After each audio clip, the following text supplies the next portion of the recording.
I have made my way to Quartzsite, Arizona to find out if van life is a thing of the past. I think if you were to ask anybody in Quartzsite, they would absolutely tell you, no, van life is not over. I was told recently that in Quartzsite, Arizona, over 1 million people come here every single winter in order to enjoy RVing and car camping and van life. Over 1 million people. With 1 million nomads in one location, I'm on a mission to find out as much as I can about this lifestyle before I decide if it's right for me.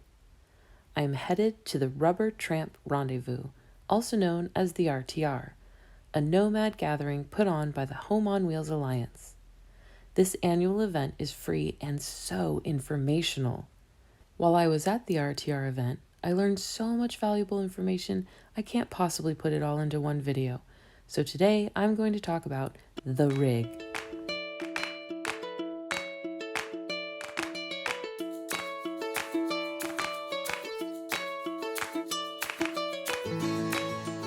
Right now, as you all know, I live part-time in my Subaru Outback. If you want to check out my no-build video and how I have been traveling for the last 3 years, I will link it above and below. The only drawback is that I can't sit up in my car when the bed is made. I also don't really have a comfortable place to work on my laptop if I need to. Other than that, she's perfect. I can go anywhere thanks to the all-wheel drive. I can stealth camp with ease, and I never have to worry about the height or weight or even special parking places.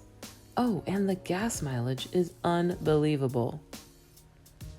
The first question I want to answer is, if I decide to sell my Subaru and move into something like a van or a bus, what vehicle is going to be right for me?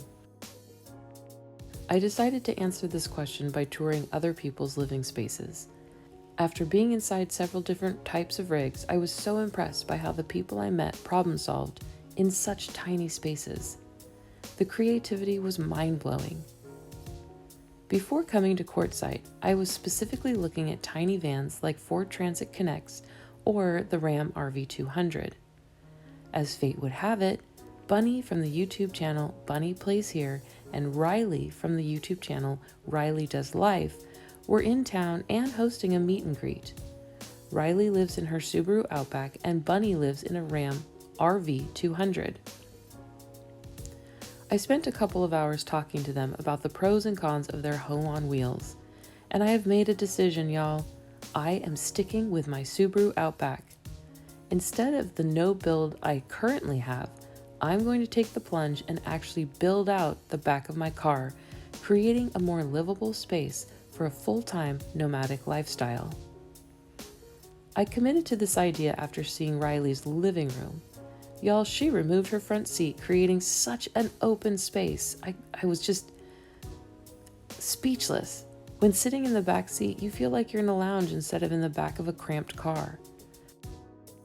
Chase Christopher from the YouTube channel Chase Christopher also took out seats to create his Subaru Outback build.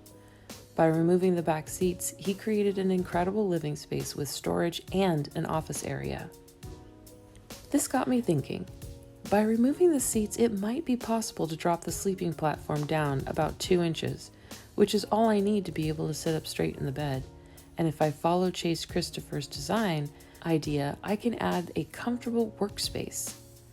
If this is all possible, I would have the perfect living space for my lifestyle and nomadic needs. I will be dreaming up this build while on the PCT this spring and summer. Once I return home in the fall, I am so excited to get my friends together to create my perfect home on wheels. Or at least a space that I can be comfortable in while exploring the United States. After spending a week in Quartzsite, it was time for me to move on. Before I hit the road, I decided to check out the world-famous Big Tent event. I have heard it described as the largest flea market in the world. It was a bit overwhelming, to say the least. All right, friends, I'm gonna try and capture the absolute chaos that is the big white tent here, and I'm going to try and do it as safely as possible while driving. So we'll see how this works. I'm not sure.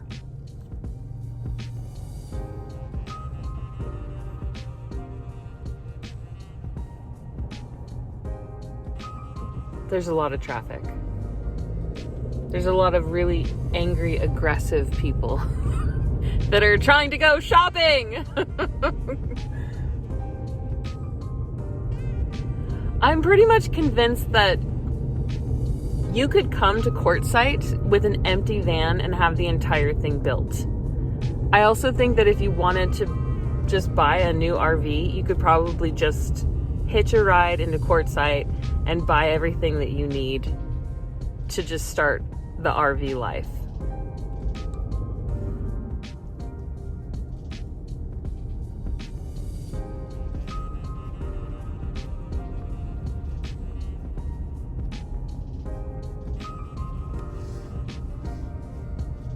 Man alive.